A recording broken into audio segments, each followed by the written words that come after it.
صلى الله عليك يا مولاي وسيدي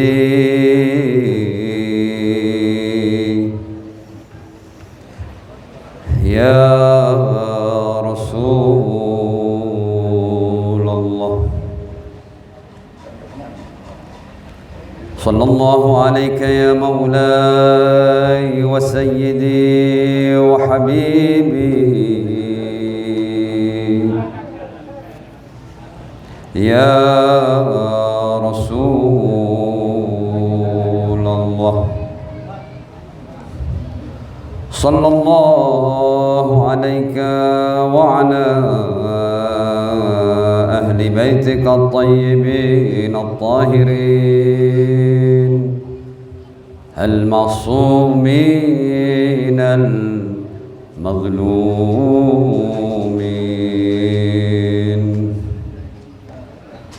السلام عليك يا بنت رسول الله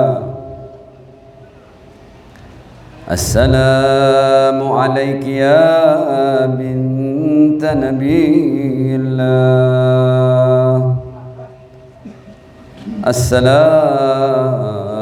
عليك يا بنت حبيب الله. Sambil kita bersalam kepada Sayyidah Fatimah Az-Zahra alaihassalam, mari kita tautkan hati kita kepada putri tercinta Ar-Rasul sallallahu alaihi wa alihi, dan kita dari hati juga menyampaikan salam kepada beliau alaihassalam. Meskipun putri sebaik-baik manusia ini, umat Islam masih belum tahu di mana pusaranya, di mana makamnya.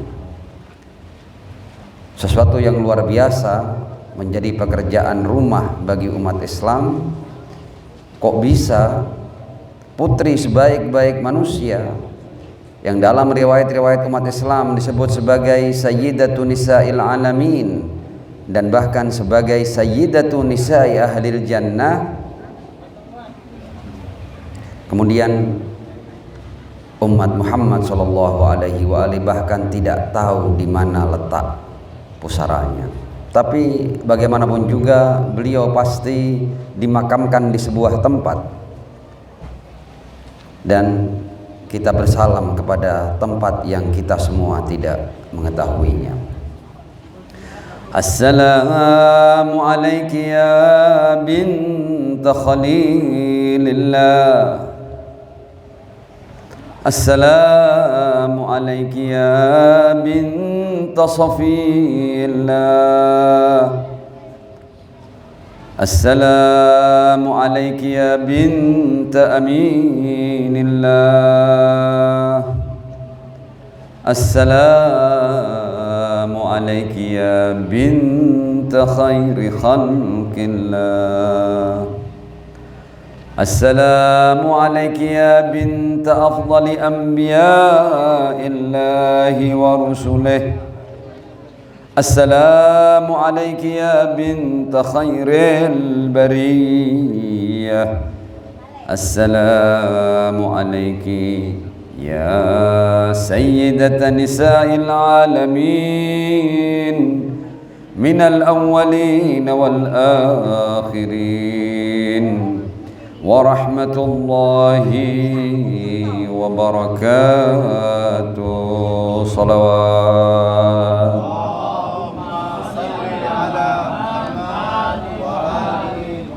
mu'ajjil farajahum. Saya berpesan ya, kalau kita bersolawat itu lepaskan, keluarkan suara.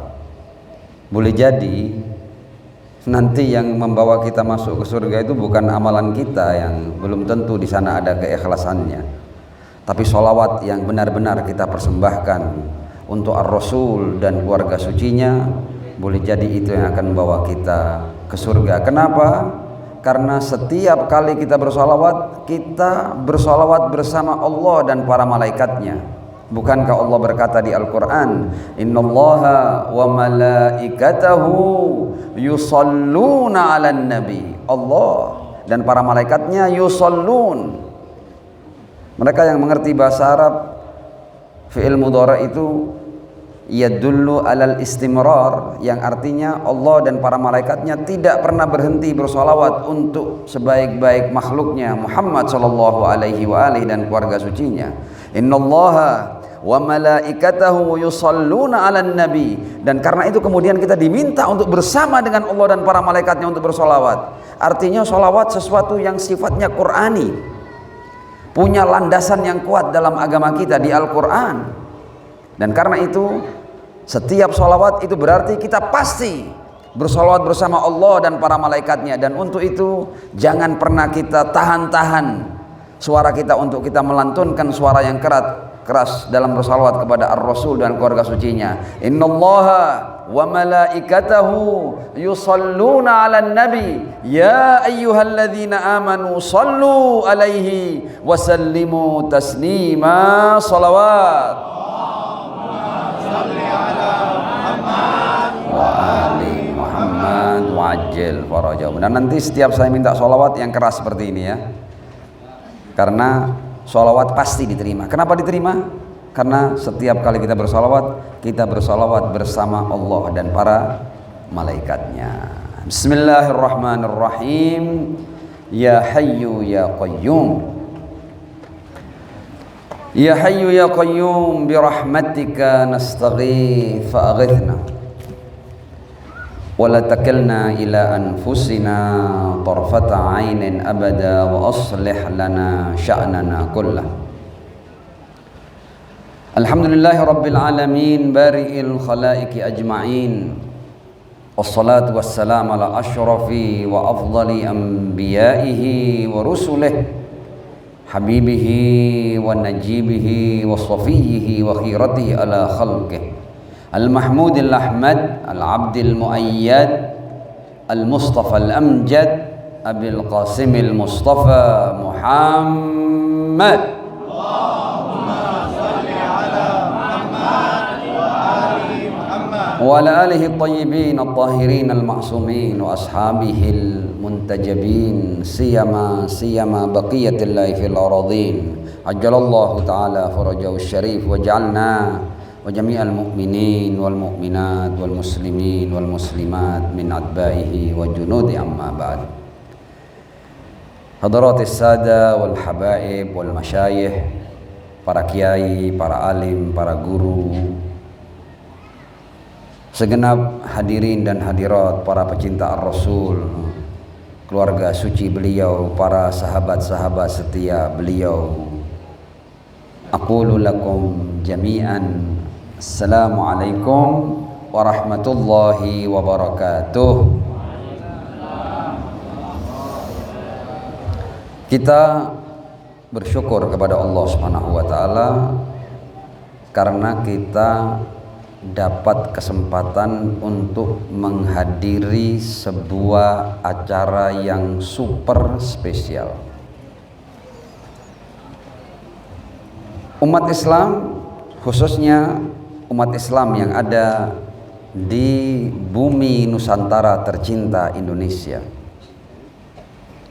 mereka adalah umat yang menghargai para ulamanya, para sesepuhnya, para kiainya, dan karenanya mereka selalu mengenang para ulama, para kiai, para habaib, para sesepuh, tokoh-tokoh mereka, pahlawan-pahlawan mereka dalam acara haul. Kita peringati hari wafatnya. Itu menunjukkan bahwa kita merasa kehilangan. Kita kehilangan sosok pahlawan, sosok guru, ulama, kiai, habib. Dan karenanya orang-orang yang dalam masa hidupnya itu kebaikannya dirasakan oleh banyak masyarakat, mereka pasti akan mengenangnya. Tapi kadang-kadang ada orang-orang yang jasanya melebihi para ulama, jasanya melebihi para habaib, jasanya melebihi para kiai. Seorang yang dalam lisan suci ar-Rasul sallallahu alaihi wa alihi disebut sebagai sayyidatu nisa'il alamin, penghulu wanita semesta alam. Kalau As-Sayyidah Maryam alaihissalam itu sayyidatu nisa'il alamin fi zamaniha, ya, Sayyidah Maryam Bunda Isa alaihi wassalam itu adalah penghulu para wanita semesta alam di zamannya. Tapi putri tercinta Ar-Rasul sallallahu alaihi wa alihi adalah sayyidatu nisa'il alamin minal awwalin wal akhirin. Jadi kita sedang berbicara tentang penghulu para wanita sepanjang keberadaan manusia ini ada, sejarah umat manusia ini ada. Nomor wahidnya adalah putri tercinta Ar-Rasul sallallahu alaihi wa alihi. Dan bukan hanya itu, dalam riwayat-riwayat umat Islam dijelaskan bahwa putriku Fatimah ini adalah sayyidatu nisa'i ahlil jannah. Bahkan di antara seluruh wanita yang ada di surga nanti, nomor satunya adalah putriku Fatimah alaihassalam. Binasir Rasul sallallahu alaihi wa alihi sayyidatu nisa'i ahlil jannah. Dan adakah haul yang lebih spesial selain seandainya haul terhadap orang-orang yang melebihi keutamaannya daripada Sayyidah Fatimah, ayahnya Ar-Rasul sallallahu alaihi wa alihi? Dari haul seorang wanita yang kata Ar-Rasul dia adalah penghulu wanita ahli surga. Karenanya saya katakan spesial. Bersyukur kita, berterima kasih kita kepada keluarga ini yang mengadakan haul Sayyidah Fatimah. Berhutang kita kepada keluarga ini. Suatu saat nanti kita boleh ketemu nanti di akhirat insyaallah. Antum akan ingat bahwa di antara hal yang memudahkan kita masuk ke surga adalah hadirnya seseorang dalam haul sebaik-baik wanita, sayyidatun nisa'il alamin, Sayyidah Fatimah Az-Zahra alaihassalam. Nanti ya, insyaallah antum semua min ahlil jannah.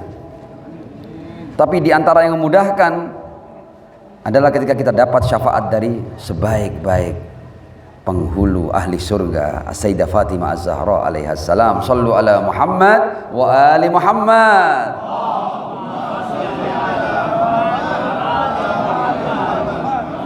Dan saya katakan ini berkahnya untuk semua. Bahkan Kota Nguling mendapat berkah dari haul Sayyidah Fatimah Az-Zahra alaihassalam. Silakan tanyakan kepada orang-orang yang punya mata batin. Silakan Anda tanya, bagaimana nilai dan makna haul Sayyidah Fatimah Az-Zahra alaihissalam. Di tengah-tengah kita ini ada orang-orang yang punya mata batin. Silakan tanya, kalau Anda percaya dan Anda yakin bahwa ada seseorang yang punya mata batin, tanyakan kepadanya. Seperti apa nilai haul Sayyidah Fatimah Az-Zahra alaihissalam? Seperti apa? Tanya kepada mereka. Anda akan tahu rahasia dan kebesaran haul Sayyidah Fatimah Az-Zahra alaihissalam. Nah, saya kira mukaddimah di awal cukup ya. Kita akan masuk pembahasan. Ma'as salati ala Muhammad wa ali Muhammad.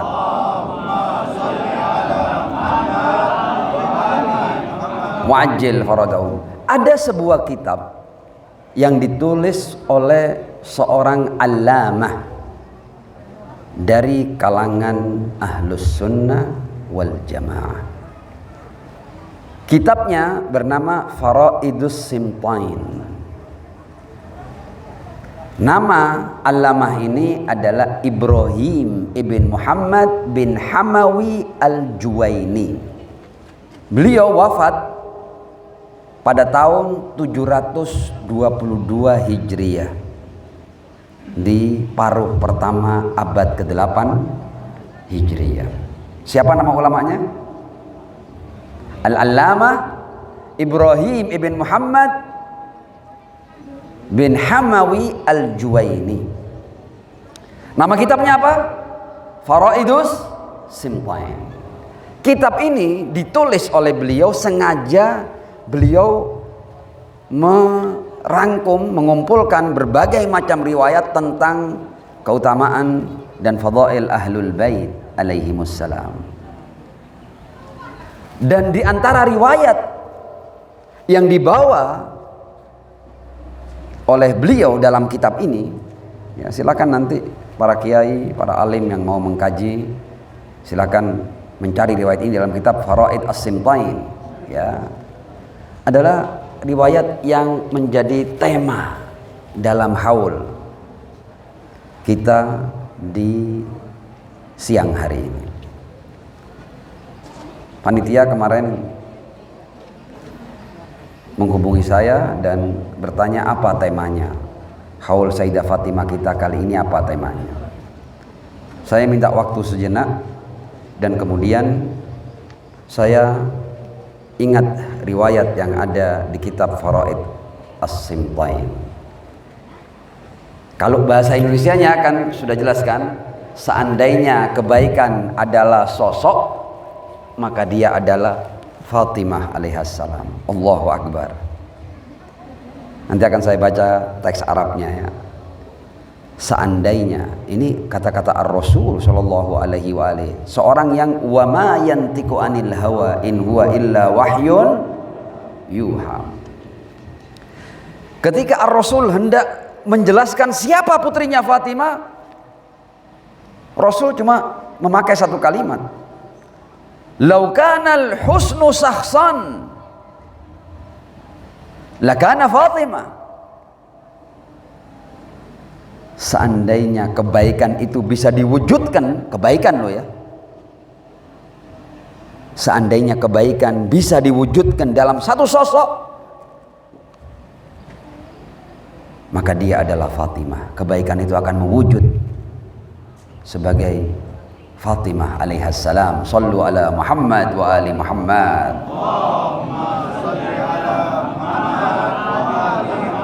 Wa'ajil farajahum. Kemudian Ar-Rasul melanjutkan dalam riwayat ini, bal hiya a'zam. Allahu Akbar. Ini saya sudah tidak berani nafsirkan. Bukan tidak berani, tidak ngerti. Kalau dikatakan seandainya kebaikan, kita kebaikan seandainya paham lah kita kebaikan itu apa. Secara umum kita paham kebaikan. Kebaikan lawan keburukan, kebaikan lawan kezaliman, kebaikan lawan dosa, lawan maksiat, lawan semua hal-hal negatif, itu kebaikan. Seandainya kebaikan diwujudkan dalam satu sosok, maka dia adalah Fatimah. Mungkin ini kita sedikit banyak paham kita. Tapi ketika Rasul ngomong bal hiya a'zam, wah, nggak ngerti sudah. Bahkan dia lebih agung daripada kebaikan. Tak mampu. Saya tidak mampu. Ya mudah-mudahan di sini ada yang punya kemampuan untuk memahami bahwa Sayyidah Fatimah lebih agung daripada kebaikan. Bal hiya a'zam. Rasul melanjutkan, fa inna Fatimah, masih dalam riwayat kitab Faraid As-Simtain. Fa inna Fatimah ibnati, Fatimah putriku, khairu ahlil ardi, sebaik-baik penghuni bumi, unsuran wa syarafan wa karaman. Dari semua sisi kemuliaan, keagungan, ketinggian derajat, Fatimah yang terbaik. Rasul yang ngomong ini.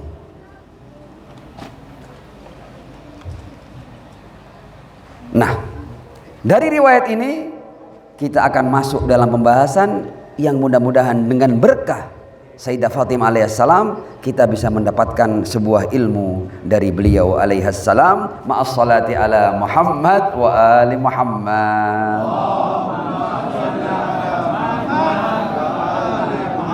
Wa'ajil farajahum. Kebaikan itu sama dengan kesucian. Setiap yang baik pasti suci. Setiap yang suci pasti baik.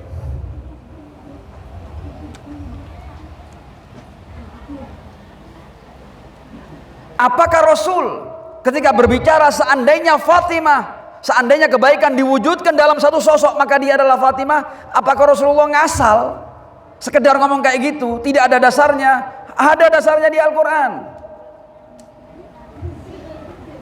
Karena Al-Quran mensucikan orang-orang tertentu. Innama yuridullah liyudhiba ankum ar-risa ahlal bait wa yutahhirakum tadhira. Salawat.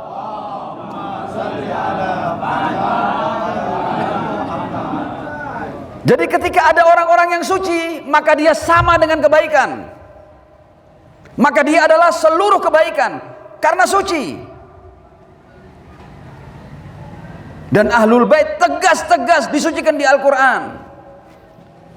Mungkin ada yang bertanya, manhum ahlul bait? Siapa itu ahlul bait? Kita baca dari Rasulullah, tidak usah ngarang sendiri kita. Siapa ahlul bait? Biar Rasul yang jelaskan.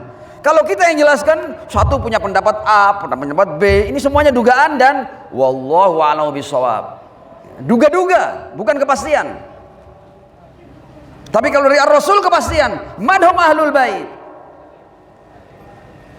Saya bawakan satu bukti dari kitab Sahih Muslim. Sanad riwayat ini sampai kepada Sofiyah binti Syaibah. Qalat. Supaya kita tahu manhum ahlul bait. Siapa itu ahlul bait? Kharajan Nabi sallallahu alaihi wa alihi ghadat wa alaihi mirtun murahal min sya'rin aswad. Pada sore hari atau siang hari Rasul itu keluar dan dia memakai seperti selimut. Wa alaihi mirtun murahal. Ada yang menudungi kepala Ar-Rasul sallallahu alaihi wa alihi. Boleh jadi pada saat itu matahari cukup kuat menyengat sehingga Ar-Rasul memakai tudung di atas kepalanya. Ada kain yang ditutupkan kepada kepalanya. Faja'al Hasan bin Ali. Tidak lama kemudian cucunya datang menghampiri beliau. Al-Imam Hasan alaihissalam fa'adkhalahu, ya, tudung tadi ini diperlebar, cucunya disuruh masuk sini wahai cucuku. Tidak lama kemudian thumma ja'al Husain. Al-Husain datang, fadakhala ma'ahu, masuk juga bersama Ar-Rasul dalam tudung itu, dalam mirtun murahal itu. Tidak lama kemudian thumma ja'at Fatimah, yang kita peringati haulnya pada siang hari ini. Tidak lama datang As-Sayyidah Fatimah alaihassalam. Ini riwayat di mana tadi? Di Sahih Muslim. Datang Fatimah dan dimasukkan di bawah kain itu. Tidak lama kemudian thumma ja'a Ali, kemudian datang menantunya Ali ibn Abi Thalib alaihissalam. Fa'adkhalahu, berarti Rasulullah yang dibawa kain itu siapa? Rasulullah, cucunya Al-Hasan, cucunya Al-Husain, kemudian putrinya As-Sayyidah Fatimah, dan kemudian menantunya Ali bin Abi Thalib alaihissalam. Lalu apa? Kalau cuma kemudian ditudungi tok ya itu hal biasa. Ya. Kemudiannya yang berat ini. Yang berat itu kemudiannya. Tsumma qala innama yuridullahu liyudhiba ankumur risa ahlal bait wa yutahhirakum tathira. Salawat.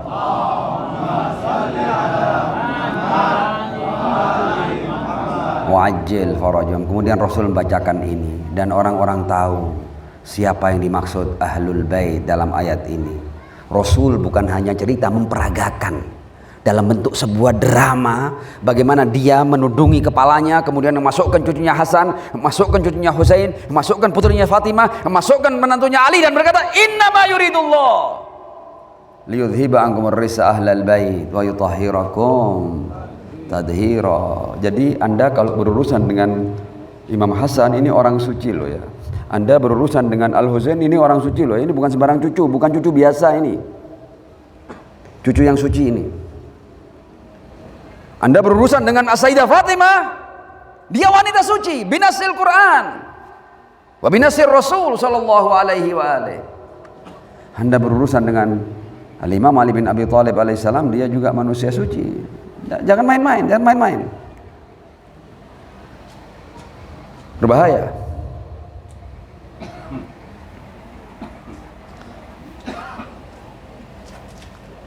Setelah ini kita akan masuk kepada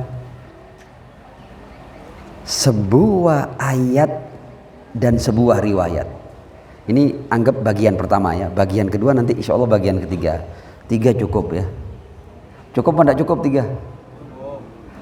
Kok enggak semangat jawabnya ini? Ada yang bilang kurang, ada yang bilang cukup. Yang bilang cukup 1 orang, yang bilang kurang 1 orang. Shallu ala Muhammad wa ali Muhammad.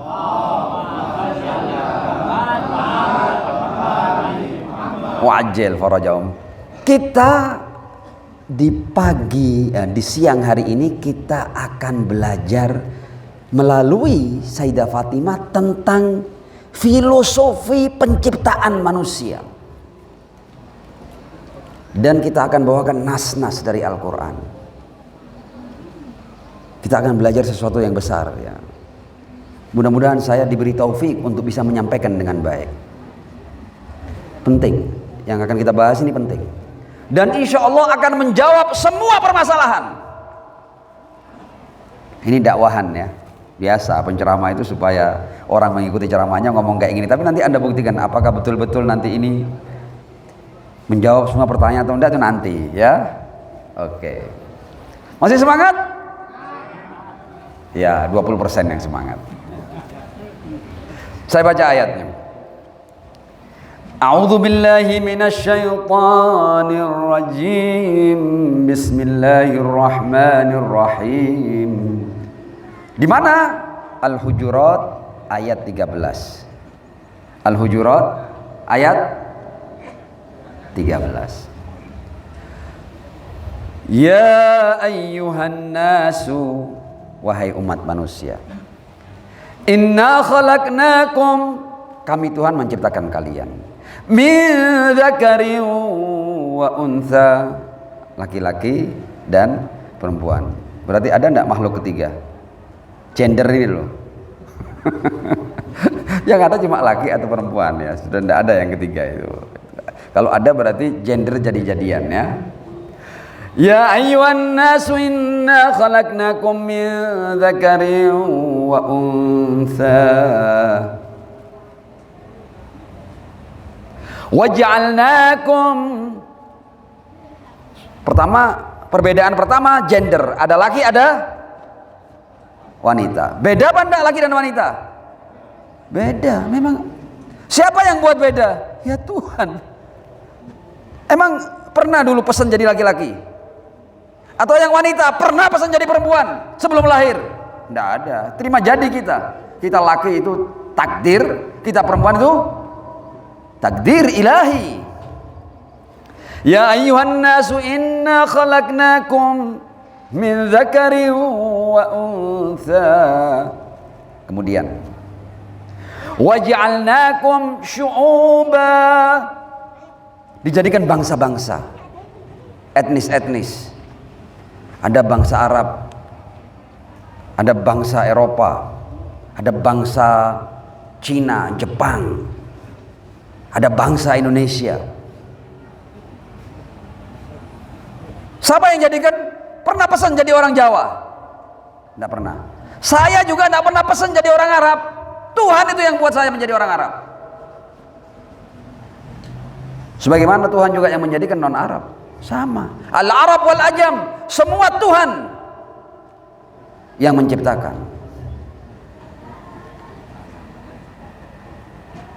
Ini pembahasan penting loh ya.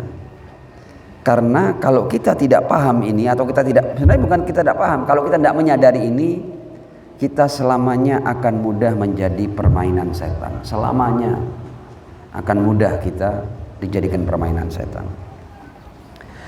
Ya ayyuhan nasu inna khalaqnakum min dzakarin wa untha wa ja'alnakum syu'uban wa qabaila. Suku-suku. Ada suku Jawa, suku ini, suku itu, suku-suku. Orang Arab pun juga bersuku-suku, sama saja.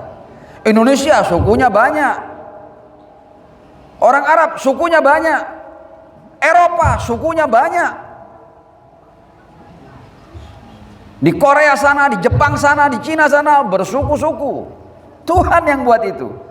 Waja'alnakum syu'uban wa qabaila, yang menciptakan kalian beda-beda dari segi bahasa, warna kulit, bentuk mata, postur tubuh, bentuk rambut. Aku Tuhan yang menjadikan kalian beda-beda itu.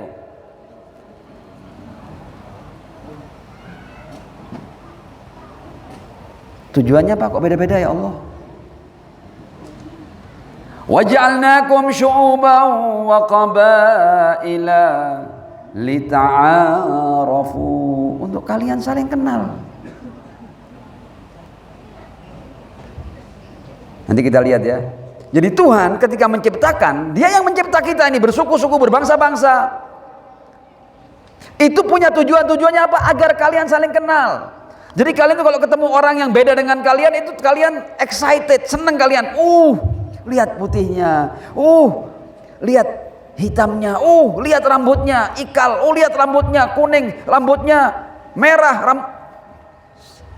Orang yang, jangan dikira rambut merah itu lebih indah daripada rambut hitam. Nah, orang yang hidup semuanya rambut putih, ketika melihat kalian rambut hitam, dia juga takjub, hitamnya rambutnya. Kalian yang takjub dengan warna putih, mereka yang putih juga takjub dengan kalian yang punya kulit sawo matang. Mereka juga mengagumi kulit Anda. Lita'arafu, agar kita saling kenal. Dan masing-masing sama Allah diberi kelebihan. Suku ini punya kelebihan ini, suku itu punya kelebihan itu, suku yang sana punya kelebihan tertentu. Tujuannya lita'arafu, saling kenal, saling bantu, saling support. Itu tujuan penciptaan Allah Subhanahu wa ta'ala, lita'arafu. Lalu ya Allah, Engkau ciptakan kami beda-beda, berbangsa-bangsa, bersuku-suku, beretnis-etnis. Lalu siapa yang paling mulia di antara kami di sisimu? Urusannya sudah bukan dengan warna kulit, bukan dengan etnis, bukan dengan suku, bukan dengan bani-banian. Urusan kemuliaan bukan itu beda itu. Kemuliaan nilainya di mata Allah, Anda bisa dari suku apa saja dan Anda bisa menjadi yang paling mulia. Anda bisa jadi dari keturunan siapa saja dan Anda menjadi yang paling mulia. Inna akramakum indallahi atqakum. Jadi sistem nilai ini sudah jelas. Yang menjadi ukuran utama bukan warna kulit, bukan Anda keturunan siapa, Anda ketakwaan Anda, ketakwaan kita, perjuangan kita, kerja keras kita, kesabaran kita. Itu yang menjadi ukuran. Inna akramakum indallahi atqakum.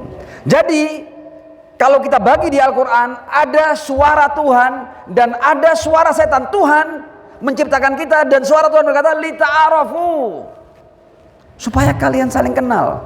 Kehidupan ini berwarna, beraneka ragam, indah.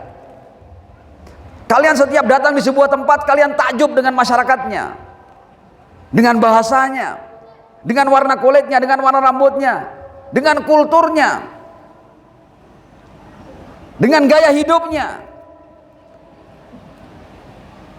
Karenanya kan di antara yang membuat para pelancong itu senang melakukan perjalanan dan traveling, karena dia selalu mendapatkan hal-hal baru di setiap masyarakat dan komunitas yang dia kunjungi. Mereka abadikan, mereka ceritakan, mereka ambil videonya, mereka ambil gambarnya dalam rangka melihat berbagai macam keajaiban ciptaan-ciptaan Allah, makhluk-makhluk ciptaan Allah Subhanahu wa ta'ala. Bayangkan kalau laut itu semua ikannya cuma hiu tok gitu, tidak menarik ya kan. Nah, Jadi suara Tuhan ketika menciptakan berbagai macam makhluk dengan berbagai macam perbedaan ini lita'arafu.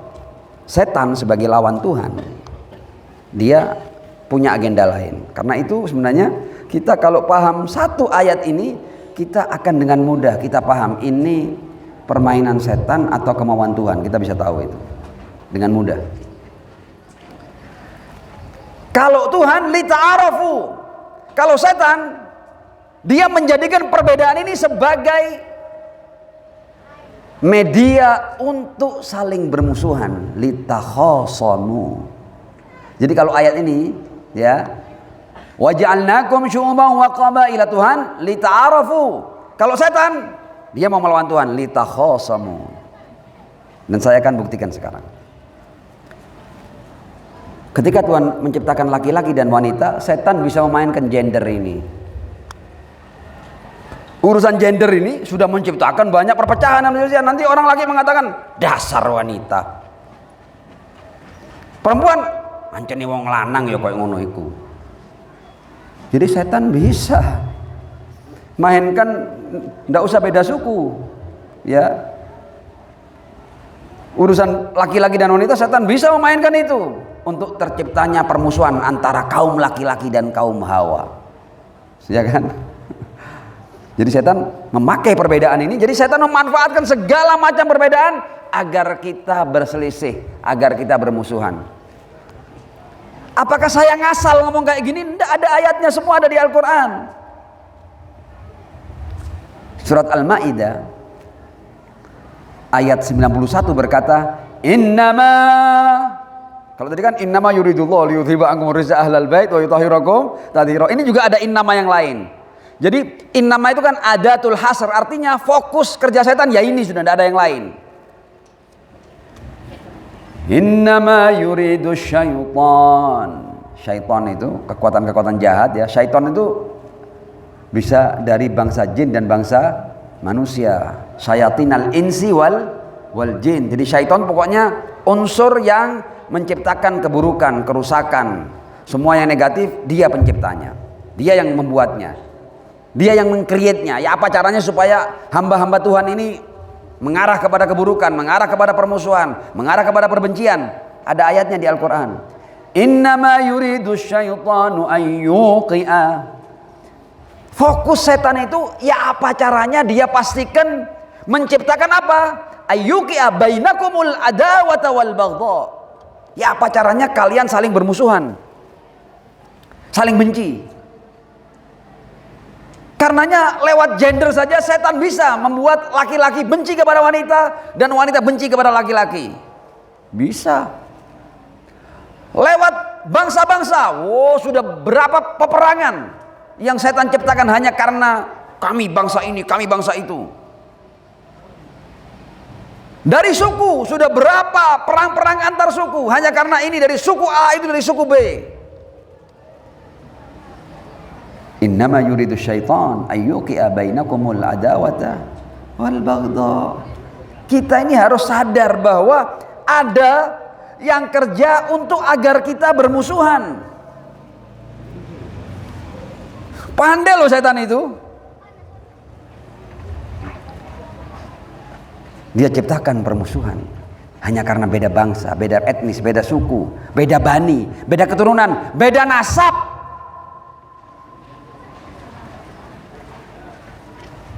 Tidak heran ketika kita melihat isu yang berkembang di Indonesia ini, bagaimana sama-sama umat Islam, sama-sama ulama, sama-sama umat Muhammad, kita menangis, kita melihatnya, saling caci, saling maki, saling merendahkan hanya karena isu-isu yang tidak penting, saling menegasikan, saling menafikan.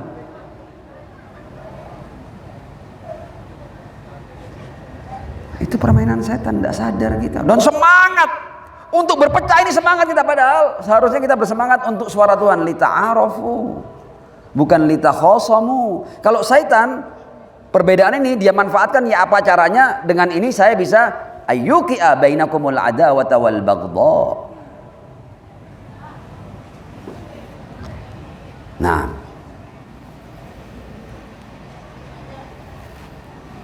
Ini bagian yang kedua. Saya akan masuk pada bagian yang ketiga. Ini bagian yang kita akan belajar dari As-Sayyidah Fatimah. Salah satunya dari As-Sayyidah Fatimah Az-Zahra alaihi salam. Ma'as salati ala Muhammad wa ali Muhammad.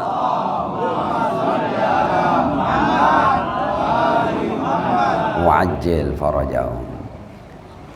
Dalam ziarah, ya, ketika kita berziarah kepada As-Sayyidah Fatimah alaihissalam, itu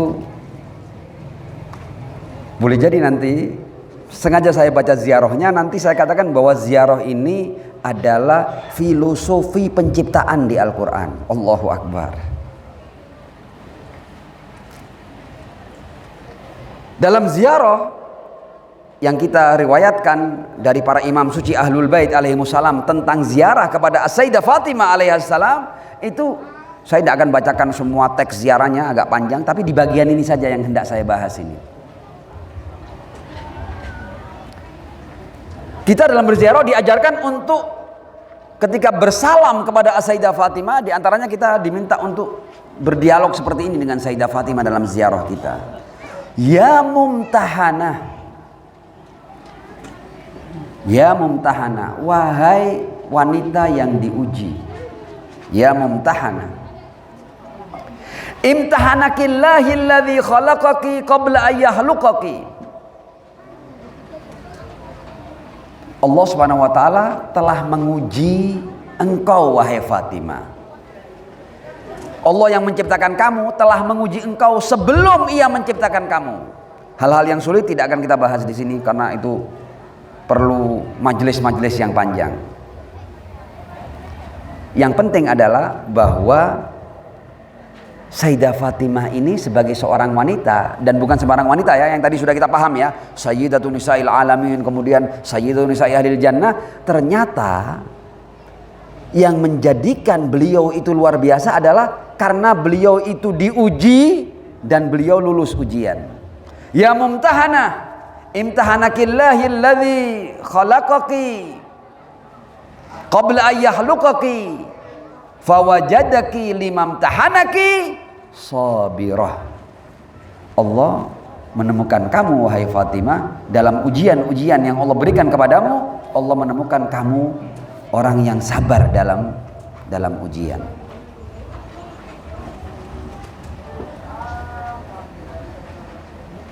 Saya hanya akan baca sekian saja dari ziarah ini. Ziarah ini mengatakan, wahai wanita yang diuji, hai Fatimah yang diuji,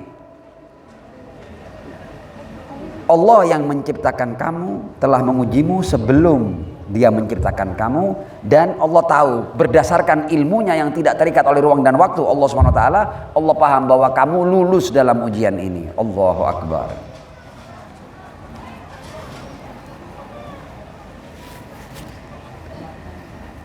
Kok ya mumtahanah, wahai yang diuji? Ternyata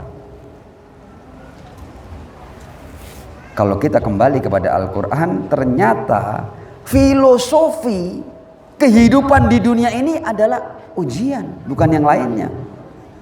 Ya. Dan derajat setiap orang itu tinggi tidaknya bergantung apakah dalam imtihan dia lulus dengan nilai seberapa. Semakin tinggi nilainya, semakin tinggi derajatnya. Semua manusia begitu. Minal awwalin wal akhirin.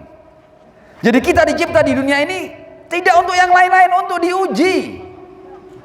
Nanti kita akan baca ayat-ayatnya ya. Kita akan memahami bahwa jadi nanti Anda jangan, nanti kita insya Allah lewat pembahasan ini kita tidak akan mengeluh. Kenapa ya? Saya diciptakan kok pendek ya? Kok hitam kulit saya? Kenapa kok ekonomi saya seret? Kenapa saya kok sakit-sakitan? Kenapa kok pakai ada bencana ini, ada bencana itu? Kenapa ada wabah? Kenapa? Kita nanti akan paham semuanya.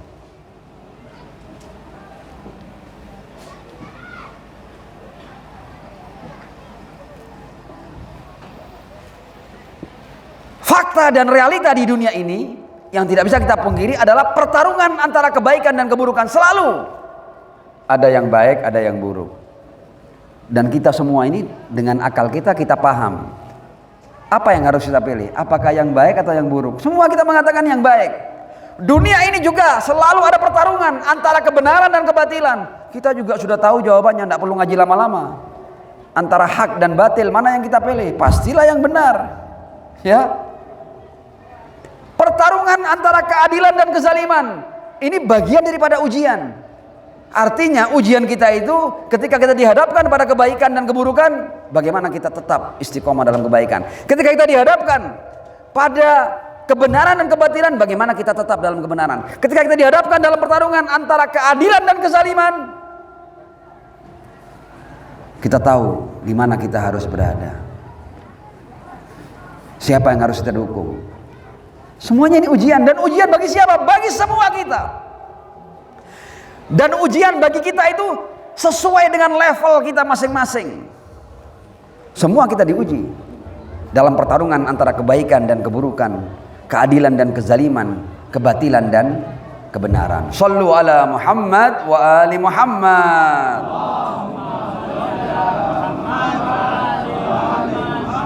Wa'ajjil farajahu. Nah, sekarang kita akan buktikan dari Al-Quran. Benar tak filosofi kita dicipta ini adalah diuji. Sehingga ketika ziarah kepada Sayyidah Fatimah, ya mumtahana, wahai yang diuji.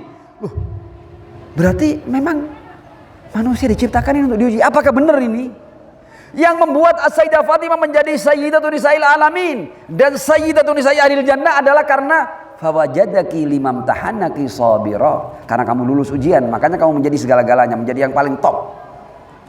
Kita lihat, apakah kita juga seperti Sayyidah Fatimah? Memang filosofi penciptaan ini kita diuji. Kita baca Al-Quran. A'udzu billahi minasyaitonir rajim. Jadi semua hal yang terjadi ini seharusnya kita tidak kaget, karena Al-Quran sudah mengabarkan sebelumnya. Ujian-ujian ini sudah dikabarkan sebelumnya. Agama ini tidak ada yang disimpan. Terus terang agama ini, nanti kamu dalam kehidupan kamu akan menghadapi bencana A, bencana B, cobaan A, cobaan B, musibah A, musibah B, dan seterusnya.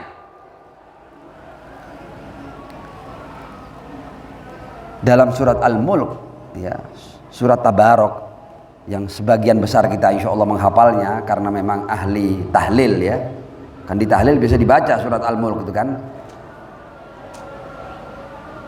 Di ayat kedua dikatakan alladzi khalaqal mauta wal hayata. Ya, kehidupan ini kan kita hidup kemudian mati kemudian kita dihidupkan lagi kan. Jadi filosofi Allah menciptakan kehidupan dan kematian di dunia ini, alladzi khalaqal mauta wal hayata, untuk apa? Liyabluwakum ayyukum ahsanu amala. Liyabluwakum ayyukum ahsanu amala.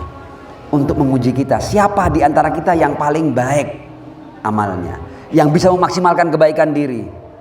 Sayyidah Fatimah kata Ar-Rasul, "Lau kanal husnu sahsan, lakana Fatimah." Jadi Fatimah dalam ujiannya ini, dia telah mampu menghiasi seluruh hidupnya dengan kebaikan. Makanya dia menjadi yang tertinggi.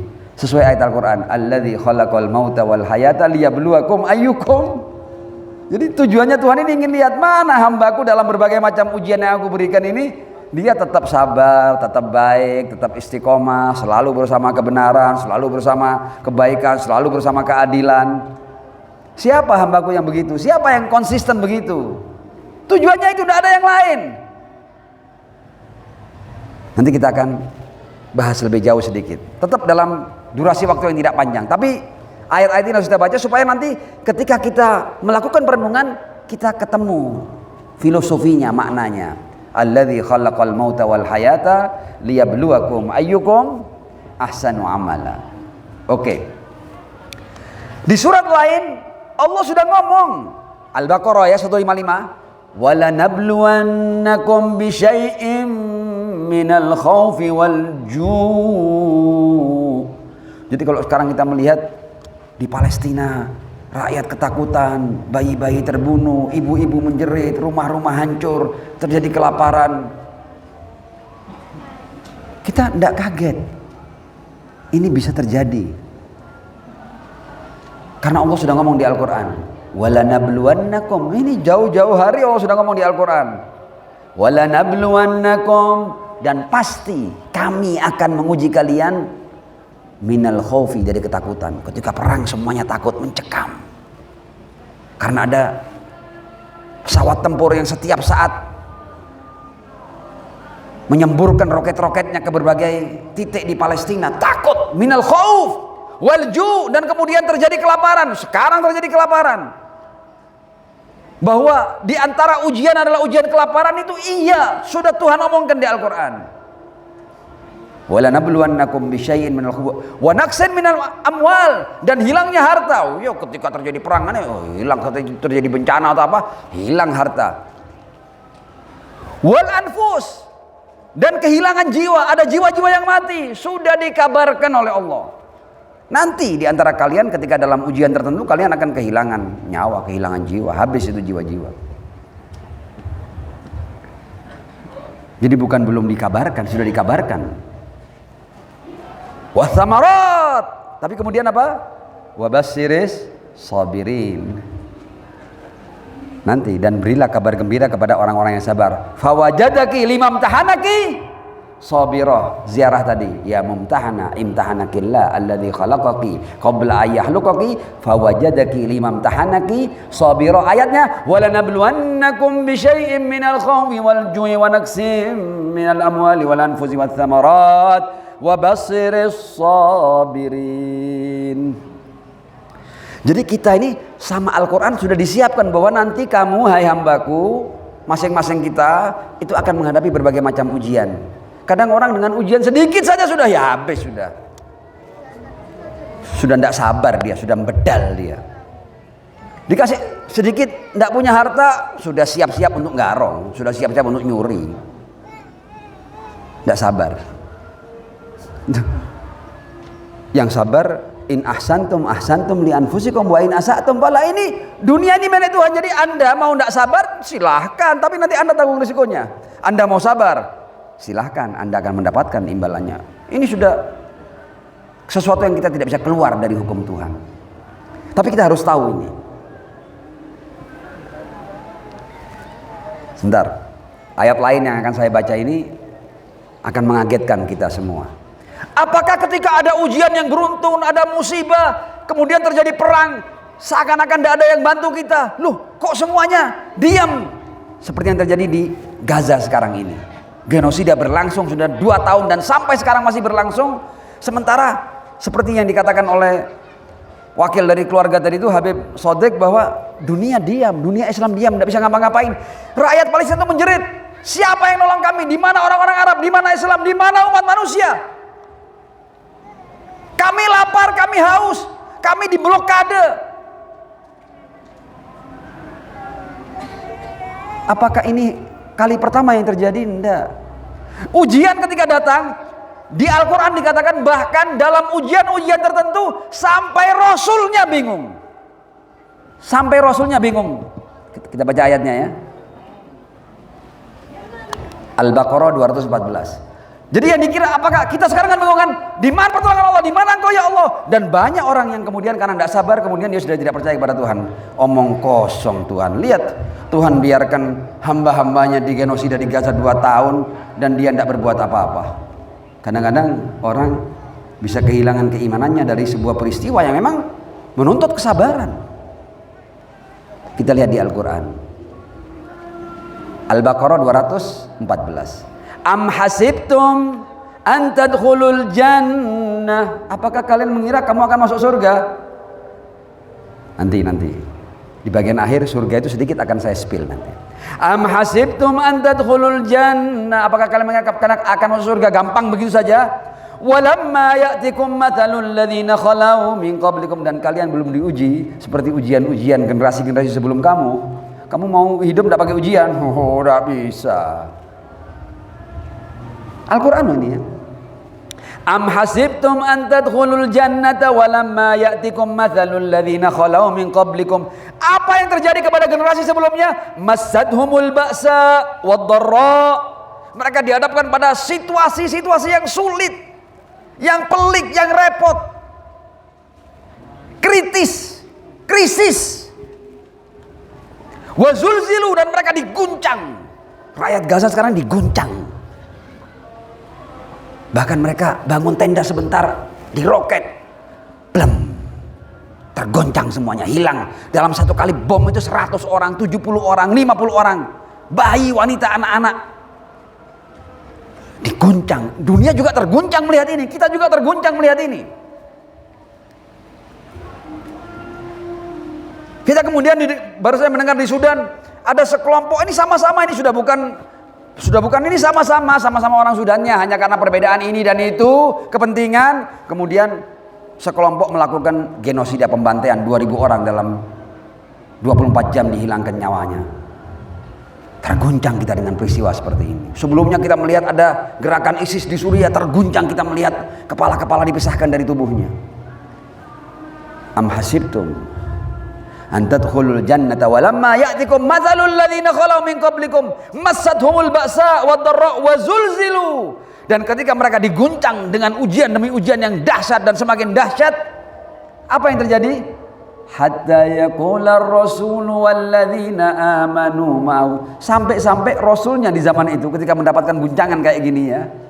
Hatta yaqular rasulu walladzina amanu ma'ahu mata nasrullah. Ini sampai rasulnya tanya, ya Allah, kapan datangnya pertolonganmu ini? Apa kurang dahsyat ini? Ini sudah habis, ini sudah habis-habisan ini. Bahkan jangan dikira loh ya, Rasul itu juga diuji. Rasul juga tidak tahu kapan datangnya pertolongan Allah, tidak tahu Rasul. Sampai tanya, mata nasrullah, kapan datangnya pertolongan Allah? Ayat berlanjut, ala inna nasrallahi qarib. Pertolongan Allah itu dekat. Ini sedang adzan ya, betul? Ya, kita tunggu sebentar untuk kita lanjutkan, untuk kemudian kita tutup. Shallu ala Muhammad wa ali Muhammad.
La ilaha illallah Muhammadur Rasulullah sallallahu alaihi wa alihi wasallam. Sallu ala Muhammad wa ali Muhammad.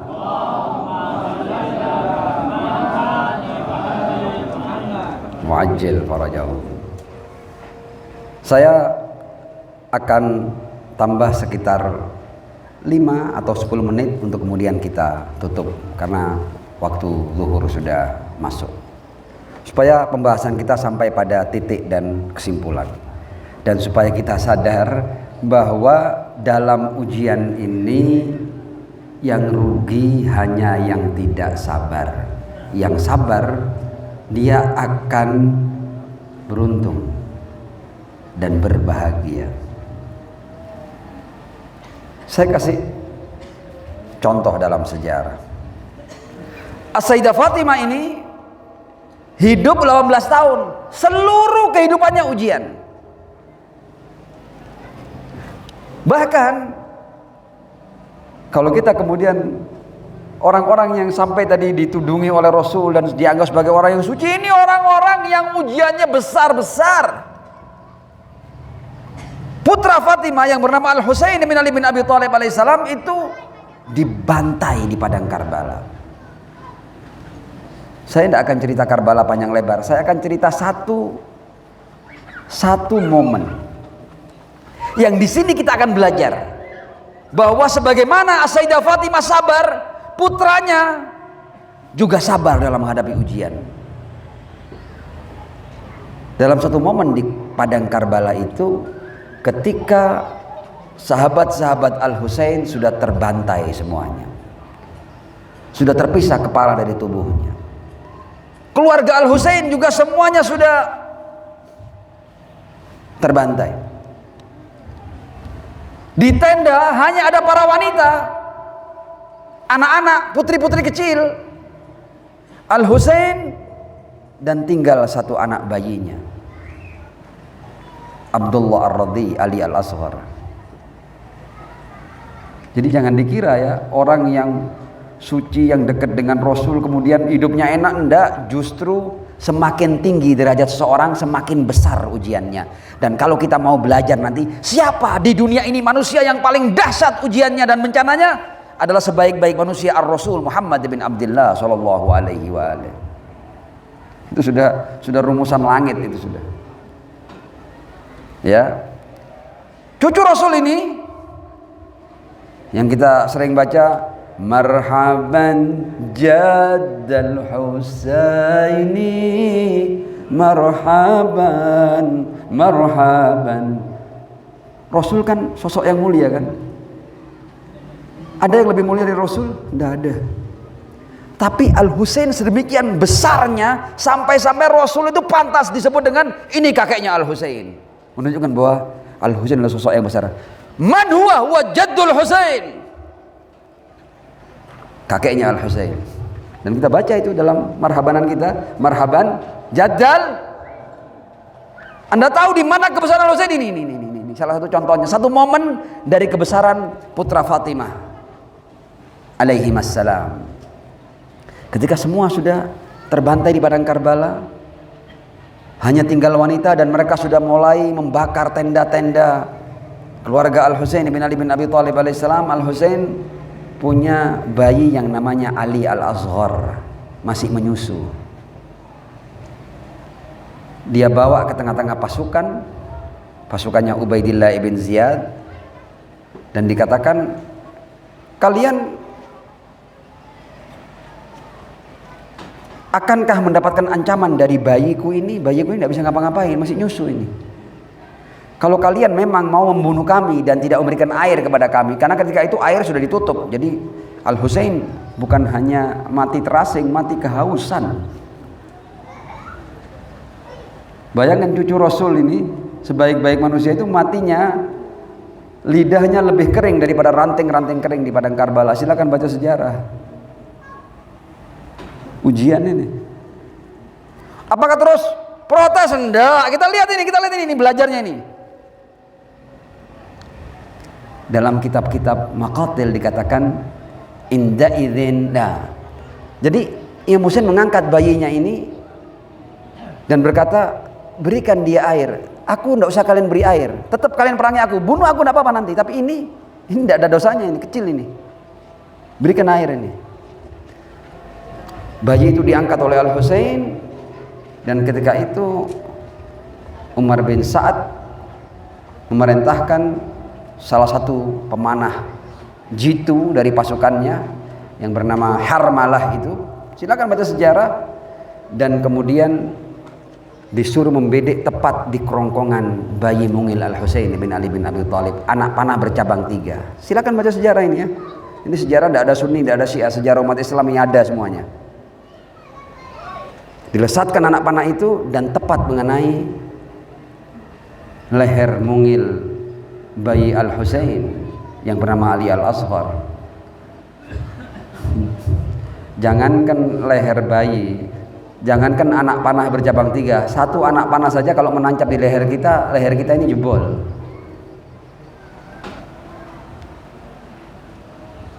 Untuk bayi Al-Husain, mereka memilih anak panah bercabang 3 dan meminta pemanah jitu untuk melesatkan anak panah sehingga mengenai kerongkongan dan leher mungil bayi Al-Husain bin Ali bin Abi Thalib alaihissalam yang masih menyusu. Ini yang hendak saya sampaikan di sini. Ini pelajaran bagi kita ini.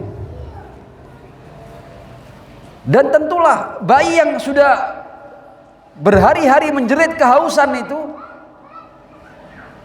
terkoyak lehernya, darah menyembur deras dari lehernya.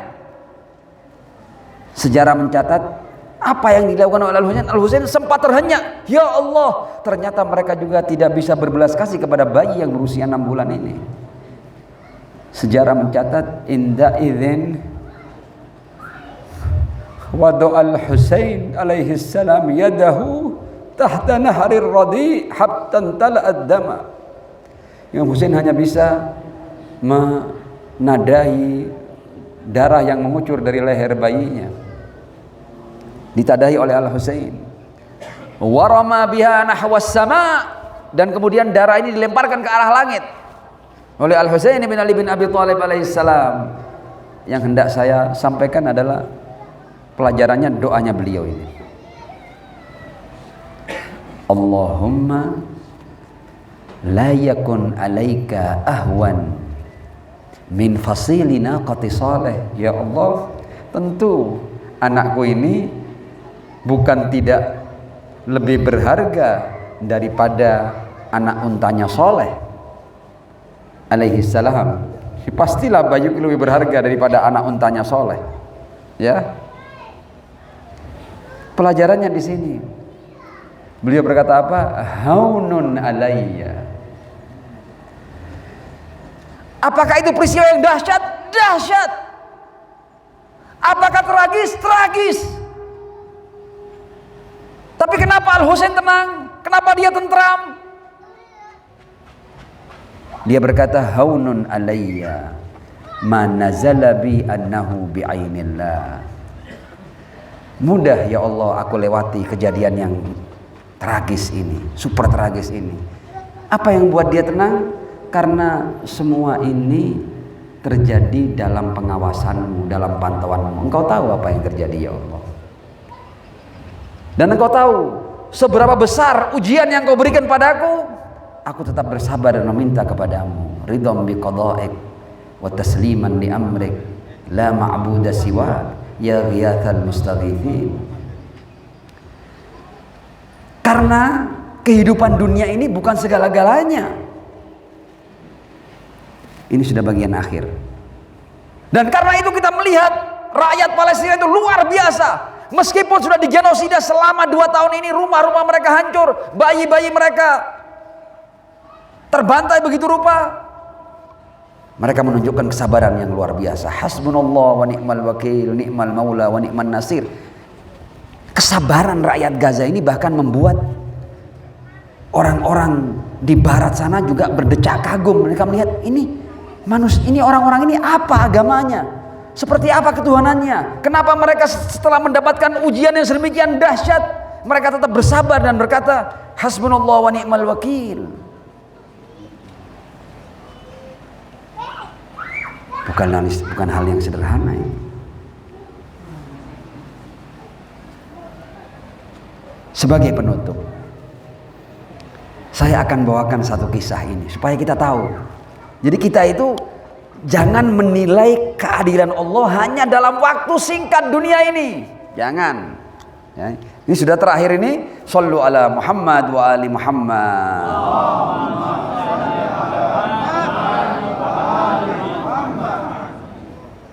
Dari keterangan yang cukup panjang lebar di awal tadi, kita akhirnya paham bahwa dalam kehidupan ini kita sedang diuji, dan yang diminta dari kita adalah liyabluwakum ayyukum ahsanu amala. As-Sayyidah Fatimah mendaji manusia yang agung dikarenakan apa? Dia mampu menjadikan dirinya menjadi kebaikan. Laukanal husnu sahson lakana Fatimah. Cerita terakhir nih, untuk kemudian kita tutup. Cerita ini memberikan pelajaran yang luar biasa. Dan supaya kita paham bahwa dunia ini bukan segala-galanya ya. Dunia ini hanya satu titik dari samudra yang tak terbatas. Sehingga kita kalau menilai keadilan Tuhan, menilai kekuasaan Tuhan, jangan dari dunia saja, enggak. Ini dunia memang sengaja Tuhan buat untuk kita diuji, untuk kita dihajar, untuk kita dihadapkan pada berbagai masalah yang menyakitkan. Di zaman Rasul Shallallahu Alaihi Wasallam, ya, ada satu sosok namanya itu Dzunnamirah. Siapa? Dzunnamirah. Dzunnamirah ini orang yang wajahnya buruk sekali. Jadi bahkan dia itu kalau lihat wajahnya dia takut sendiri saking buruknya. Artinya qabihul wajh. Tapi orang yang buruk rupa ini, dia ketika melihat keindahan akhlak Ar-Rasul Shallallahu Alaihi Wasallam, dia jatuh cinta kepada Ar-Rasul, dan dia tidak bisa tidak ikut Rasulullah. Ini Rasulullah ini dari semua segi kebaikan, kemuliaan. Jadi ini pasti benar, ini pasti Nabi ini. Aku tidak bisa tidak ikut, aku harus ikut dia. Meskipun dia juga protes dengan wajahnya. Kenapa ya wajah saya kok buruk gini kan? Yang lain-lain diciptakan Tuhan ganteng-ganteng, tinggi-tinggi, putih-putih, saya kok belepotan gini wajah saya. Ya, protes dia. Kemudian setelah dia beriman kepada Ar-Rasul, dia datang kepada Ar-Rasul. Ya Rasulullah, ahbirni ma faradallahu azza wa jalla alayya. Rasul, sudah, aku mau tanya sudah. Apa yang saya ini kan sebagai pengikutmu, apa yang wajib atas saya dari Tuhanmu? Yang wajib-wajib tok loh ya, jangan yang lain-lain. Saya minta yang wajib-wajib saja. Saya tidak mau tambahan. Sunnah ini, sunnah itu, mustahab, nafilah, nafilah. Yang wajib-wajib saja apa? Saya tidak mau macam-macam. Ya, kata Rasulullah ya, yang wajib atasmu ya sholat, puasa, haji, puasa Ramadan maksudnya ya. Kalau kamu mampu haji, kalau kamu punya kelebihan zakat, ya itu yang wajib-wajib. Rasul menjelaskan kan apa yang wajib umumnya dalam risalah Islam itu. Kemudian ya sudah, itu ya, nggak ada yang lain ya. Iya sudah, itu sudah. Sholat, puasa, zakat, kalau kamu mampu haji. Oke. Kata dia, walladzi ba'atsaka bil haqqi nabiyya ma azidu rabbi ala ma farada alayya syai'an. Ya sudah, aku tidak akan nambahi apapun kecuali yang Tuhan wajibkan padaku. Wis. Rasul tanya loh, kenapa kamu tidak mau nambah dengan yang sunnah-sunnah? Yang sunnah-sunnah itu pahalanya banyak loh ya. Kenapa kamu? Ya tidak mau. Sebagaimana Tuhan nyiptakan aku pas-pasan kayak gini, aku juga mau ibadah pas-pasan juga. Enak aja. Saya dibuat pas-pasan kayak gini, muka saya belepotan, ya, cari pasangan sulit. Saya mau sunnah-sunnah enggak, sudah, yang wajib-wajib itu aja sudah. Yang bagaimanapun juga kan saya juga napas, juga bisa minum, juga bisa menikmati berbagai macam makanan. Ya itu kan yang wajib-wajib saja saya laksanakan. Yang lebih-lebih enggak. Karena saya diciptakan pas-pasan. Pelajarannya di sini. Tidak lama kemudian fahabata Jibril alaihi salam ala Nabi sallallahu alaihi wa alihi. Setelah mendengar jawaban Dzunnamirah tadi ini, bahwa saya cuma mau yang wajib-wajib tok, sebagaimana Tuhan buat wajah saya pas-pasan, saya juga ibadah pas-pasan, yang wajib-wajib saja, yang lain enggak. Oke. Jibril datang. Jibril berkata, ya Rasulullah, inna rabbaka ya'muruka an tuballigha Dzunnamirah anhu salam. Allah. Pertama, Jibril datang, ya Rasul, Tuhan meminta agar kamu sampaikan salam Tuhan kepada Dzunnamirah. Karena dia protes kan, wajahnya pas-pasan kan. Ya. Dan sampaikan juga pada Dzunnamira, ama tarda an ahsyuraka ala jamali Jibril alaihi salam yaumal qiyamah. Wahai Dzunnamira, apakah kamu tidak rela nanti kamu di hari kiamat aku bangkitkan dan kamu punya ketampanan dan keindahan wajah seperti malaikat terbaikku Jibril alaihi salam. Dijanjikan oleh Allah dapat salam dari Tuhan dan dijanjikan akan dibangkitkan wajahnya setampan Jibril alaihi salam. Rasul pun menyampaikan kepada Dzunnamira, ya Dzunnamira, ini Jibril baru saja datang, Tuhan menyampaikan salam padamu. Dan Tuhan berkata, ama tarda an ahsyuraka ala jamali Jibril, tidakkah engkau nanti rela bahwa kamu akan dibangkitkan dengan ketampanan wajah Jibril. Begitu Dzunnamira mendapat salam dari Tuhan karena protesnya tadi itu, Dzunnamira kemudian berkata, fa inni qad raditu ya Rabb, aku rela ya Allah, rela sekarang aku paham sekarang aku kira ternyata ini aku selama-lamanya kayak gini, oh ternyata cuma ujian di dunia. Inni qad raditu ya Rabb, aku rela, fa ma'izzatika, dan demi keagunganmu, kata Dzunnamira, mengucapkan dengan suara lantang, la azidannaka hatta tarda, aku akan ibadah dan ibadah sampai engkau rela ya Allah. Aku akan menghamba secara maksimal. Ya, dari cerita ini kita akan bacakan satu ayat Al-Quran supaya kita itu tidak melihat hanya dunia. Karena kalau kita melihat dunia, kayaknya ketika terjadi bencana di sana, terjadi pembunuhan di sana, pembantian di sana, kita mengatakan, apa ini? Mata nasrullah, sampai hatta yaqular rasul walladzina amanu ma'ahu mata nasrullah, kapan pertolongan Allah? Dan memang sangat mungkin kita akan ada dalam situasi dan kondisi di mana kita akan bertanya, ya Allah, di mana pertolonganmu? Sekarang pun kita bertanya, mata nasrullah. Tapi segala-galanya bukan dunia. Kita lihat ini ya. Anda tahu, Anda kalau mau menilai keadilan Allah itu jangan hanya dengan dunia. Dunia ini berapa tahun?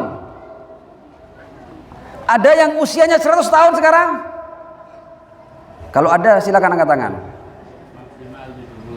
Maksimal 70, 80 lah ya. Nah, dan biasanya orang, ya kita doakan semua ini panjang umur ya. Tapi ya namanya kita tahu kan, jarang orang sampai 100 itu.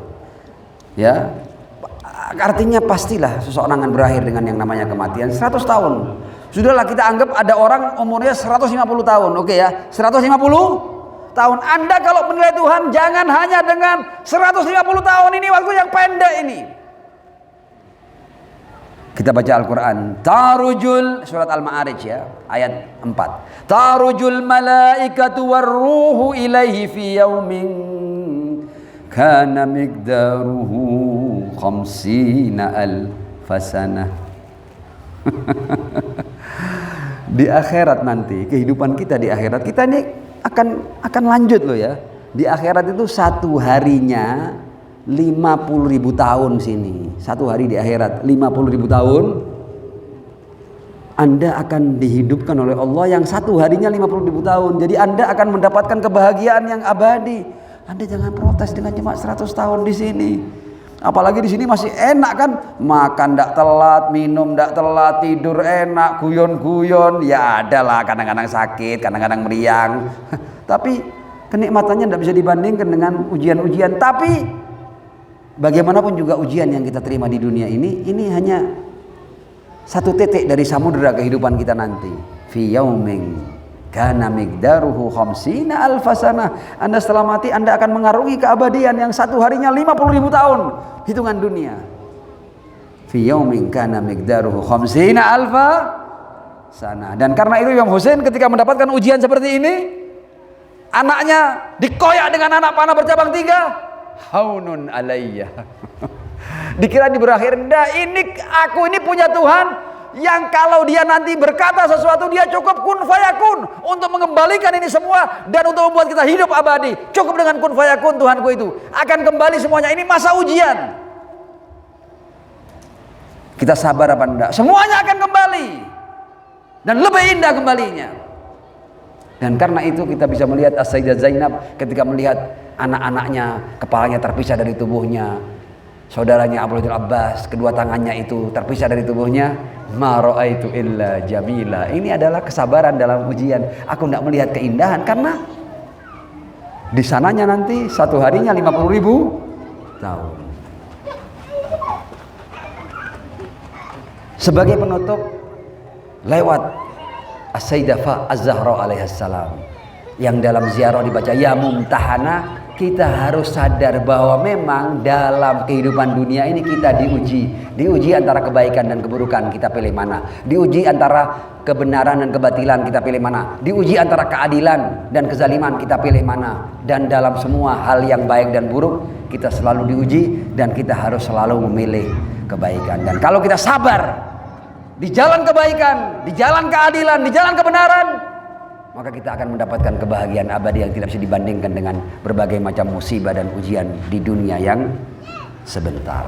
Mudah-mudahan sedikit yang saya sampaikan terkait putri tercinta Ar-Rasul sallallahu alaihi wa alihi Az-Zahra alaihissalam, kita bisa mengambil manfaat yang sebesar-besarnya. A'zamallahu ujurana wa ujurakum, thumma la'afa minkum. Wassalamualaikum warahmatullahi wabarakatuh.